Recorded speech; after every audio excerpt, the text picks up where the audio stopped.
प्रत्यक्षतर्फ महिला उम्मेद्वारको संख्या समावेशिताको सिद्धान्त अनुरूप न्यायपूर्ण नभएको टिप्पणी, टिकट दिने सवालमै चुकेका राजनीतिक दल सच्चिनुपर्नेमा जोड़। डेंगी निको भएपछि पनि विभिन्न स्वास्थ्य समस्या देखा पर्ने भएकाले आवश्यक सावधानी अपनाउन विज्ञको सुझाव। बढ्दो बेरोजगारी, अव्यवस्थित जीवनशैली, मानसिक तनाव लगायतले नेपालमा पनि मानसिक स्वास्थ्य समस्या बढ्दो। नागरिकता र मतदाता नामावलीमा फरक जन्ममिति भएको दावीसहित प्रतिनिधि सभा सदस्यका लागि डडेलधुराबाट उम्मेद्वारी दिएका प्रधानमन्त्री शेरबहादुर देउबा विरूद्ध उजुरी। अर्थशास्त्रतर्फ यो वर्षको नोबेल पुरस्कार बैंक तथा वित्तीय संकट सम्बन्धमा अनुसन्धान गर्ने 3 जना अमेरिकी विद्वानलाई दिने घोषणा। र 9औं राष्ट्रिय खेलकुद अन्तर्गत महिला क्रिकेट प्रतियोगितामा नेपाल पुलिस क्लबको विजयी शुरूआत। नमस्कार, कान्तिपुर डायरीका साथमा तुलसी र म पवन। शुरू गरौं अहिलेसम्मका प्रमुख प्रसंगबाट। शुरूमा कान्तिपुर सविस्तार। कान्तिपुर सविस्तार। प्रतिनिधि सभा र प्रदेश सभाको निर्वाचन अन्तर्गत प्रत्यक्षतर्फ महिलाको उम्मेद्वारी कम पर्नुलाई कतिपयले गठबन्धनका कारण महिलाको अधिकार खोसिएको बताएका छन्। कतिपयले चाहिँ महिलाप्रति राजनीतिक दलको दृष्टिकोण सकारात्मक हुन नसकेको परिणाम यसलाई मानेका छन्। सक्षम र इच्छाशक्ति हुँदाहुँदै पनि नेतृत्वले नपत्याउँदा यसपटक पनि धेरै महिला नेता प्रत्यक्षतर्फ उम्मेद्वार बन्नबाट नै रोकिएका छन्। संविधानले प्रतिनिधि सभा र प्रदेश सभामा कम्तीमा 33% महिलाको प्रतिनिधित्व हुनुपर्ने व्यवस्था गरेको छ। तर आसन्न चुनावका लागि प्रत्यक्षतर्फ उम्मेद्वारी दर्तामा महिलाको संख्या हेर्दा निकै टिठ लाग्दो देखिन्छ। निर्वाचन आयोगले सार्वजनिक गरेको पछिल्लो तथ्याङ्क अनुसार प्रतिनिधि सभातर्फ कुल 2502 उम्मेद्वारी दर्ता भएकोमा महिला उम्मेद्वार जम्मा 233 छन्। यस्तै प्रदेश सभातर्फ पनि कुल 3436 उम्मेद्वारी दर्ता भएकोमा महिला उम्मेद्वारको संख्या 296 रहेको छ। प्रत्यक्षतर्फ महिलाको उम्मेद्वारी दर्ता प्रतिनिधि सभातर्फ जम्मा 9.3% र प्रदेश सभातर्फ 8.6% मात्र हो। महिलाहरूलाई समानुपातिक तर्फबाट मात्रै लैजानुपर्छ भन्ने दलहरूको दृष्टिकोणका कारण पनि प्रत्यक्षतर्फ महिलाको उम्मेद्वारी उत्साहप्रद हुन नसकेको राजनीतिक विश्लेषक मुमाराम खनालको भनाइ छ। राजनीतिक दलको नेतृत्वको चाहिँ प्रवृत्ति र अर्को कुरा सक्षम महिलाहरू पनि अहिलेको राजनीतिले चाहिँ यति महँगो बनाएको छ निर्वाचनलाई कि महिलाहरूले चाहिँ या त श्रीमान नै राजनीतिमा छ भने अथवा चाहिँ असाध्यै धनाढ्य छ भने निर्वाचन लड्न सक्ने, नत्र चाहिँ सक्दैन निर्वाचन जित्न। 2008 सालको स्थानीय तह निर्वाचनमा महिलाले मताधिकारका लागि संघर्ष गर्नु परेको थियो। 2047 को संविधानले कम्तीमा 5% महिला उम्मेद्वार हुनुपर्ने व्यवस्था र राष्ट्रिय सभामा कम्तीमा 3 जना महिला सदस्य हुनुपर्ने व्यवस्था गरेको थियो। संविधान सभाबाट 2072 मा बनेको संविधानले संघ, प्रदेश र स्थानीय तहमा कम्तीमा 33% महिला सहभागिता र राज्यका हरेक निकायमा पनि 33% नै महिला सहभागिता सुनिश्चित गरेको छ। तर संविधानले गरेको यो व्यवस्थालाई राजनीतिक दलले नजरअन्दाज गर्दै आएका कारण महिला यसपटकको निर्वाचनमा पनि उपेक्षामा परेका हुन्। अर्का विश्लेषक सोमत घिमिरे पनि महिलाप्रति दलहरूको अनुदार दृष्टिकोणकै कारण उनीहरूको सहभागिता उत्साहप्रद नभएको बताउँछन्। यस्तै दलहरू गठबन्धन सहित चुनावी मैदानमा होमिदा पनि मार महिला उम्मेद्वारमाथि नै परेको उनको ठम्याइ छ। महिला संगठनहरू पनि जति आवाज उठाउनु पर्ने थियो त्यो आवाज उठाउन पनि धेरै सकेका छैनन् र महिलाको आवाजलाई सबै पार्टीका महिलाहरू एक ठाउँमा बसेर उठाउने परिस्थिति बनेको पनि छैन। त्यो कारण पनि एउटा हो र त्यो बढाउनु पर्छ। प्रदेश सभा र संघीय संसद दुवैमा 33% महिलाको अनिवार्य उपस्थिति हुनुपर्ने संवैधानिक प्रावधान छ। तर प्रतिनिधि सभा निर्वाचन ऐनमा प्रत्यक्ष निर्वाचन प्रणालीतर्फ यति उम्मेद्वार उठाउनै पर्ने भनेर नतोकिएको फाइदा दलहरूले उठाएको टिप्पणी भइरहेको छ। 2074 को निर्वाचनमा कुल 275 सीटमा 7 जना प्रत्यक्ष निर्वाचितबाट आएका थिए। यस पटक सोही संख्या महिला प्रतिनिधित्वले भेट्टाउने हो वा होइन चिन्ता व्यक्त भइरहेको छ। नेतृत्वकै दृष्टिकोणका कारण इच्छा चाहना हुँदा हुँदै पनि प्रत्यक्षतर्फ चुनाव लड्ने महत्वाकांक्षाबाट महिलाहरू ब्याक हुनु परेको पूर्व सांसद एवं नेत्री नवीना लामाको गुनासो छ। दलको नेतृत्वले नरुचाएको भन्ने कुरा नै बुझिन्छ। म जस्तो थुप्रै चाहिँ साथीहरू चाहिँ प्रत्यक्षमा इच्छुक देखेका थिए। पार्टी अध्यक्षको घरमा डेलिगेसन जाने कुरा, विभिन्न ठाउँमा चाहिँ आफूले निजी इच्छा व्यक्त गर्ने सन्दर्भमा पनि थुप्रै महिलाहरूले चाहिँ प्रत्यक्ष नै उठ्ने अब हामी जनताको बीचमा जानु भएको थियो। तर टिकट वितरणको सन्दर्भमा चाहिँ हाम्रो जस्तो ठूलो पार्टीले संविधानलाई कार्यान्वयन गर्ने एउटा अङ्ग भएको हुनाले त्यो जस्तो देखिएन। निर्वाचनमा उम्मेद्वार उठाउने क्रममा महिलालाई राजनीतिक दलले उपेक्षा गरेको अर्की पूर्व सांसद गोमा देवकोटा पनि स्वीकार गर्छिन्। यो गठबन्धनले गर्दाखेरि यो यिनीहरूले चाहिँ महिलाहरूलाई अलिकति उपेक्षा गरेको जस्तो मैले महसुस गरेको छु। दलहरूले प्रत्यक्षतर्फ महिलालाई उम्मेद्वार बनाएको अवस्था हेर्दा समानुपातिक कोटाबाट संख्या पुर्याउने नियत देखिन्छ। महिला सांसद 50% उपस्थितिका लागि बहसमा पनि उत्रिए। गत साउन 12 मा उपसभामुख पुष्पा भूषालको अगुवाईमा संसद सचिवालयले संसदमा महिला प्रतिनिधित्व बढ़ाउन अन्तर्राष्ट्रिय अभ्यास सहितको बहस पनि चल्यो। तर त्यो बहसमा मात्रै सीमित हुँदा यसपटकको निर्वाचनमा महिला प्रतिनिधित्व उत्साहप्रद नहुने लगभग निश्चित जस्तै बनेको छ। पार्टीभित्र महिलाको सहभागिता उत्साहजनक रूपमा नहुनुमा नीतिगत प्रबन्धलाई कारण देखाउँछन् नेकपा एमाले नेता कृष्ण भक्त पोखरेल। तुलनात्मक रूपमा अरूभन्दा बढी सहभागी दिएको छ, तर पनि त्यहाँ पनि पर्याप्त पुगेको छैन। यसको पछाडि नीतिगत प्रबन्धन नगर्दा जेलसम्म यस प्रकारको सम्भव भइरहँदो रहेछ। त्यस कारणले कहीँ न कहीँ त्यो भ्यालु सिस्टमको प्रभाव हो। हेर्नुहोस्, देशमा जरा गाडेर बसेको लैंगिक असमानता कम गर्न नीति निर्माण तहदेखि राज्यका हरेक निकायमा महिला आरक्षणको व्यवस्था गरिएको छ। तर दलहरूको रवैया हेर्ने हो भने यो व्यवस्था आवश्यकताले भन्दा पनि बाध्यताले गर्नु परे जस्तो देखिन्छ। आरक्षणबाट शुरू भएको महिला सहभागिताले प्रतिस्पर्धाको गति समात्नै पर्छ। राजनीतिमा संलग्न महिलाले आफ्नै ल्याकतमा र तागतमा पुरूषसँगै प्रतिस्पर्धामा उत्रिन सक्नुपर्छ। यस पटकको चुनावमा प्रत्यक्षतर्फ महिलाहरूलाई टिकट दिने सवालमा चुकेका राजनीतिक दल अब सच्चिने बेला आइसकेको छ। रेडियो कान्तिपुरका लागि तुलसी अरियाल। कान्तिपुर सविस्तार। राजनीतिक दलहरू महिला उम्मेद्वारप्रति कठोर भएको यो पहिलो चुनाव होइन।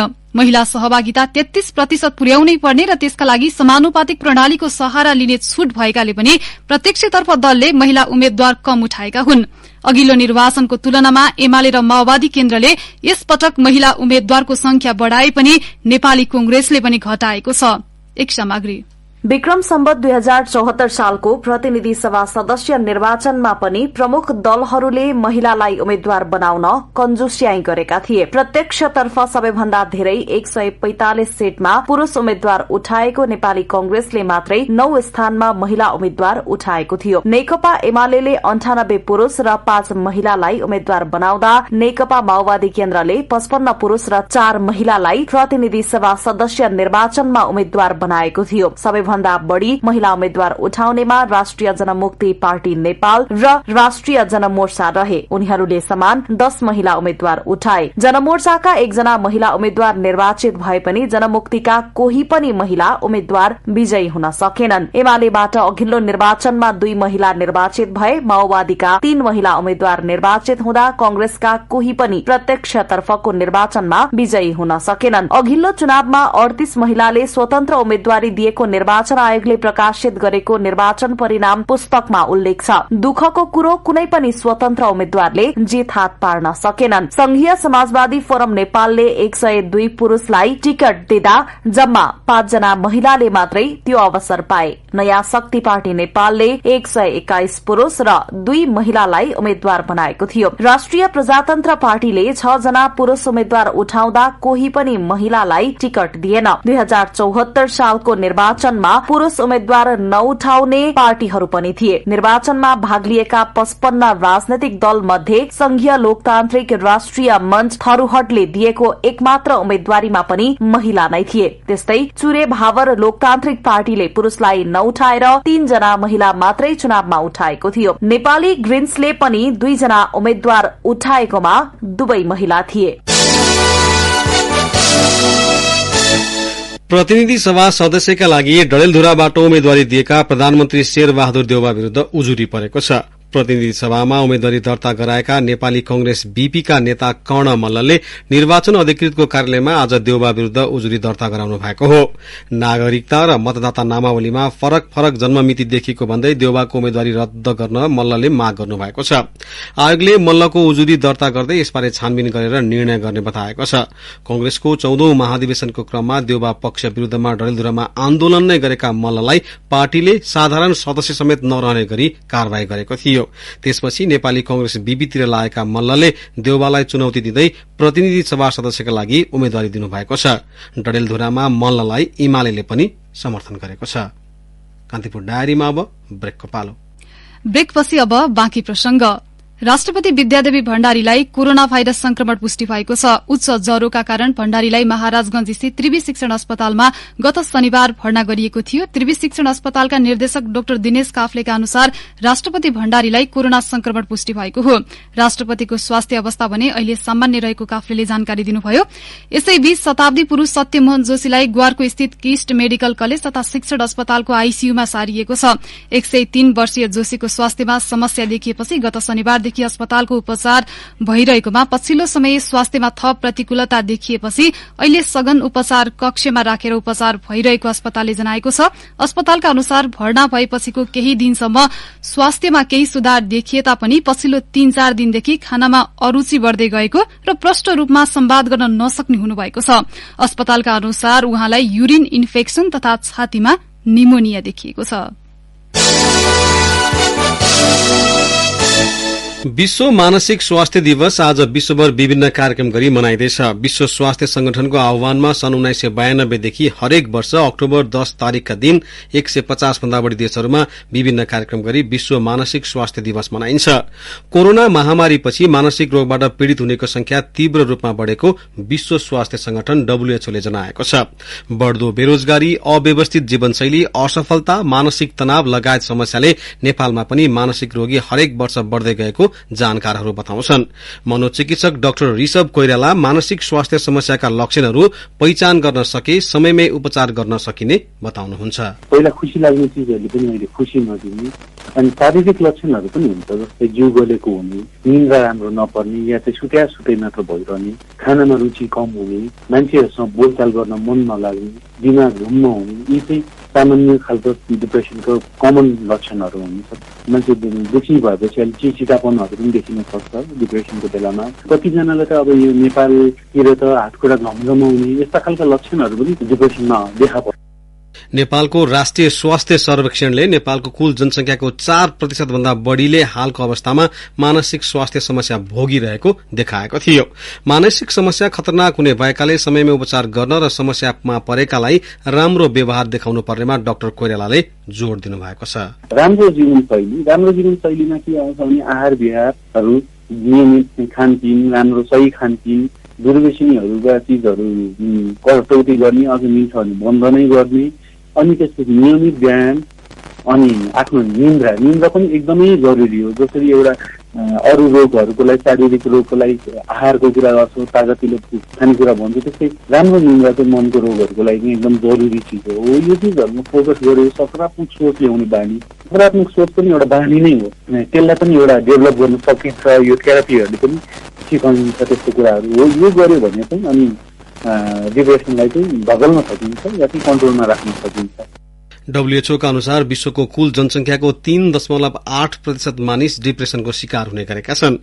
5% वयस्कले डिप्रेसन अवस्थाबाट गुज्रनु परेको र करिब 7 लाख मानिसले डिप्रेसनकै कारण ज्यान गुमाउने गरेको डब्ल्यूएचओले जनाएको छ। बलात्कार आरोपमा पक्राउ परेका नेपाली राष्ट्रिय क्रिकेट टोलीका पूर्व कप्तान सन्दीप लामिछानेलाई थप 7 दिन हिरासतमा राखेर अनुसन्धान गर्न जिल्ला अदालत काठमाडौँले अनुमति दिएको छ। लामिछानेलाई म्याद थपका लागि प्रहरीले आज बिहान काठमाडौँ जिल्ला अदालतमा उपस्थित गराएको थियो। अब लामिछानेलाई जिल्ला सरकारी वकिलको उपस्थितिमा प्रहरीले बयान लिनेछ। लामिछानेलाई गत असोज 20 गते प्रहरीले पक्राउ गरेको थियो। पक्राउपछि आरोपितलाई अदालतबाट थुनामा राख्ने अनुमति लिएपछि बयान प्रक्रिया अघि बढ़ाउनु पर्नेमा दशैं बिदा परेकाले अदालत पनि बन्द भएकाले आज मात्र अदालतमा उपस्थित गराइएको थियो। लामिछानेमाथि गत भदौ 5 गते 17 वर्षीय नाबालिगमाथि बलात्कार गरेको आरोप लागेको छ। उनी विरूद्ध बुलुकी अपराध संहिता 2074 को दफा 219 अनुसार अनुसन्धान भइरहेको छ। कालीकोट जिल्लाका विभिन्न स्थानमा पहिरोमा परि बेपत्ता भएका 23 मध्ये 4 जनाको शव फेला परेको छ। 19 जना अझै बेपत्ता छन्। तिला गुफा 4 राचुलीमा हिजो मलामी गएका 52 मध्ये 13 जना बेपत्ता छन्। घाइते अवस्थामा भेटेका स्थानीय टेकराज शाही र अवराज शाहीलाई थप उपचारको लागि सुर्खेत लगिएको छ। त्यस्तै तिला गुफा 7 बाली गाउँमा आज खसेको पहिरोले घर पुरिँदा बेपत्ता भएका स्थानीय ध्रुवराज विष्टको 5 जनाको परिवार मध्ये 2 छोराको शव फेला परेको छ।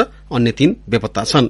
यसैबीच मुगुको सदरमुकाम गमगढ़ी बजार एक सातादेखि बिजुली विहीन भएको छ। भीषण वर्षासँगै बालै खोलामा बाढ़ी आउँदा गमगाड जलविद्युत आयोजनाको नहर र मुहानमा क्षति पुगेपछि विद्युत प्रसारण लाइन बन्द हुँदा गमगढ़ी बजारदेखि कार्कीबाड़ा, श्रीनगर, भामबाड़ा, पिना, तालचा, तलितुम, माथितुम लगायतका आसपासका गाउँ बस्ती एक सातादेखि बिजुली विहीन भएका हुन्।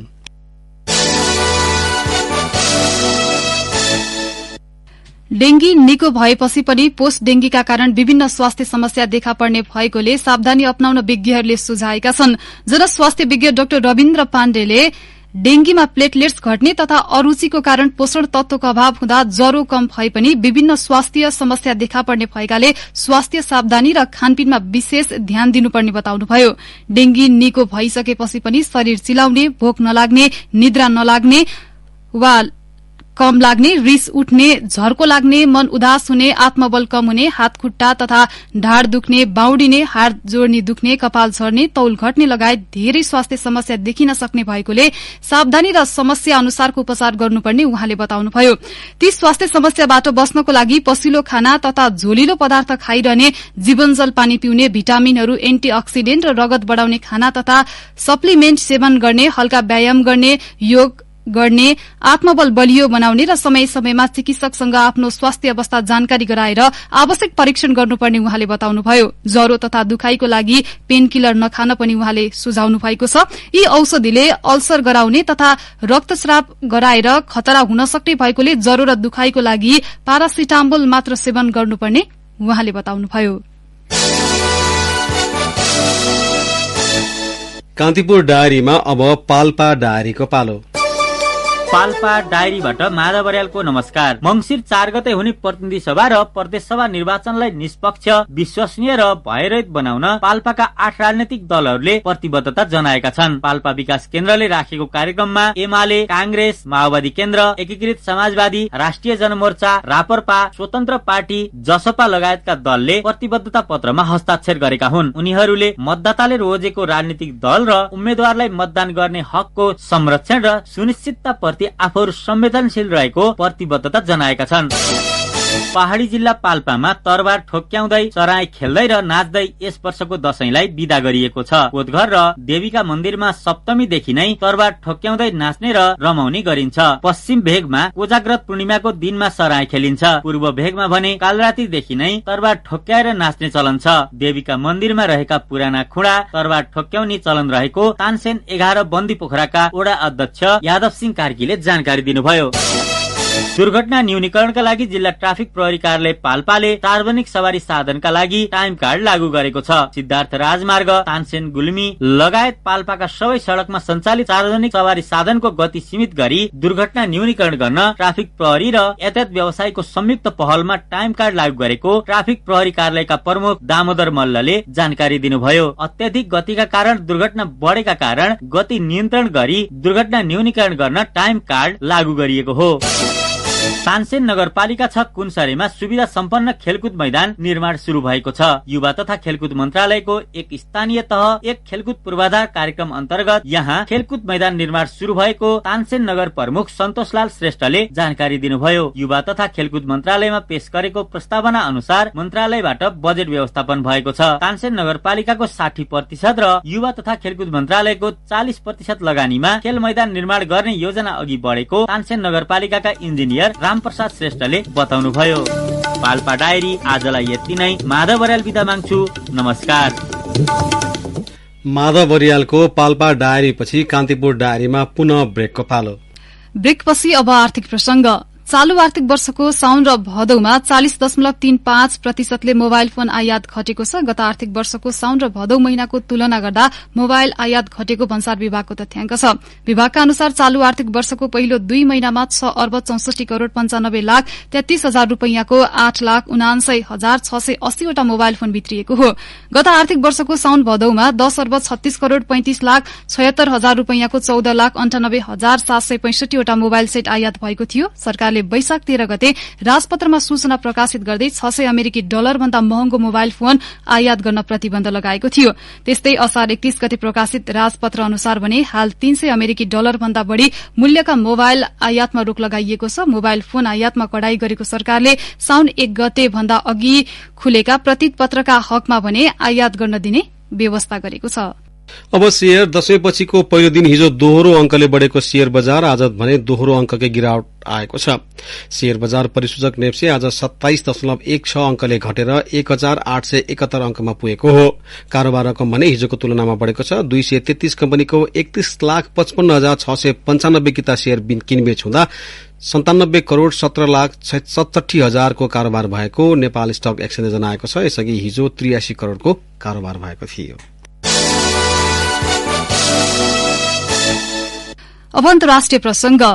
यो वर्षको अर्थशास्त्रतर्फको नोबेल पुरस्कार बैंक तथा वित्तीय संकट सम्बन्धमा अनुसन्धान गर्ने 3 जना अमेरिकी विद्वानलाई दिने घोषणा भएको छ। रोयल स्वीडिश एकाडेमी अफ साइन्सेसको पुरस्कार छनौट समितिले अर्थशास्त्रको नोबेल पुरस्कार अमेरिकाका Ben S बर्नानके, Douglas W diamond र फिलिप्स एस डाइभिकलाई प्रदान गर्ने घोषणा गरेको हो। तिनै विद्वानले वित्तीय संकटमा बैंकको भूमिकाबारे महत्वपूर्ण अनुसन्धान गरेको बीबीसीले जनाएको छ। पुरस्कारको राशि झण्डै 9 लाख अमेरिकी डलर रहेको छ। यो सँगै यो वर्षका सबै विधाका नोबेल पुरस्कारको घोषणा सम्पन्न भएको छ। भौतिक शास्त्र, रसायन शास्त्र, चिकित्सा शास्त्र, साहित्य र नोबेल शान्ति पुरस्कारको घोषणा यसअघि नै भइसकेको छ। युक्रेनको राजधानी कीवमा आज बिहानैदेखि जारी लगातारका विस्फोटमा परि 8 जनाको मृत्यु भएको छ। युक्रेनको आन्तरिक मामिला मन्त्रीका सहयोगीका अनुसार क्षेप्यास्त्र प्रहारका कारण 8 जनाको मृत्यु हुनका साथै 24 जना घाइते छन्। रूसले 83 वटा भन्दा बढ़ी क्षेप्यास्त्र प्रहार गरिसकेको र अझै पनि सिलसिला जारी रहेको बताएको छ। आक्रमणका कारण देशका धेरै स्थानमा विद्युत आपूर्ति ठप्प भएको छ भने सर्वसाधारणको दैनिकी प्रभावित भएको छ। यसैबीच युक्रेनी राष्ट्रपति भोलोदिमिर जेलेन्स्कीले रूसले अमानवीय गतिविधिलाई तीव्र पारेको बताउनु भएको छ।